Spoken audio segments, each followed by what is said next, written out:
পারস্য উপসাগর থেকে তেল আমদানিতে চীন বিশ্বের শীর্ষ দেশগুলোর একটি হলেও হরমুজ প্রণালী বন্ধের হুমকিতে বেইজিং মোটেও বিচলিত নয়। রয়টার্সের তথ্য বলছে, ভারত, জাপান ও দক্ষিণ কোরিয়া সম্মিলিতভাবে যত তেল আমদানি করে, চীন একাই তার চেয়ে বেশি তেল নেয় এই জলপথ দিয়ে। অথচ বর্তমান সংকটে এশিয়ার অন্যান্য দেশ যখন সাশ্রয়ী নীতি নিতে বাধ্য হচ্ছে, চীন তখন অভ্যন্তরীণ মজুত ও বিকল্প ব্যবস্থার উপর ভর করে স্বাভাবিক গতিতে চলছে।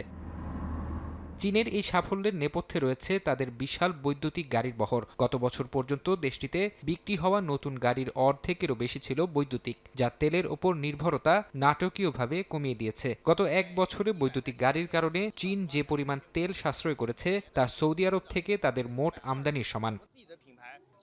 জ্বালানি আমদানির ক্ষেত্রে কোনো নির্দিষ্ট দেশের ওপর নির্ভরশীল না হওয়া বেইজিংয়ের অন্যতম কৌশল। জাপান, যেখানে তাদের চাহিদার ৮০%ই সৌদি আরব ও আমিরাত থেকে মেটায়, চীন সেখানে অন্তত ৮টি ভিন্ন দেশ থেকে তেল সংগ্রহ করে। এর মধ্যে রাশিয়া, ভেনেজুয়েলা ও ইরান থেকে মার্কিন নিষেধাজ্ঞা উপেক্ষা করেই বিপুল পরিমাণ তেল কিনছে তারা। কোনো একটি একক উৎস থেকে চীনের মোট আমদানির ২০%-এর বেশি তেল আসে না।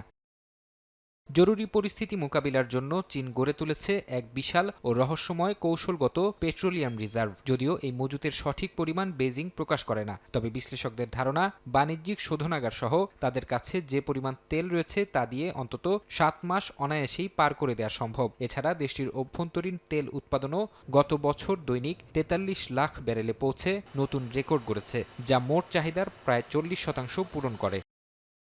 তেলের বাইরেও চীনের বিদ্যুৎ গ্রিডকে আমদানি মুক্ত রাখতে কয়লা ও নবায়নযোগ্য শক্তির সর্বোচ্চ ব্যবহার নিশ্চিত করা হয়েছে। গবেষকদের মতে, চীনা পরিকল্পনাবিদরা কয়েক দশক আগে থেকেই জীবাশ্ম জ্বালানির বিকল্প নিয়ে কাজ শুরু করেছিলেন। অভ্যন্তরীণ সরবরাহ ঠিক রাখতে বেইজিং বর্তমানে অনানুষ্ঠানিকভাবে জ্বালানি রপ্তানি নিষিদ্ধ করেছে, যা দেশটিকে বৈশ্বিক সংকটের মধ্যেও সুরক্ষিত রেখেছে।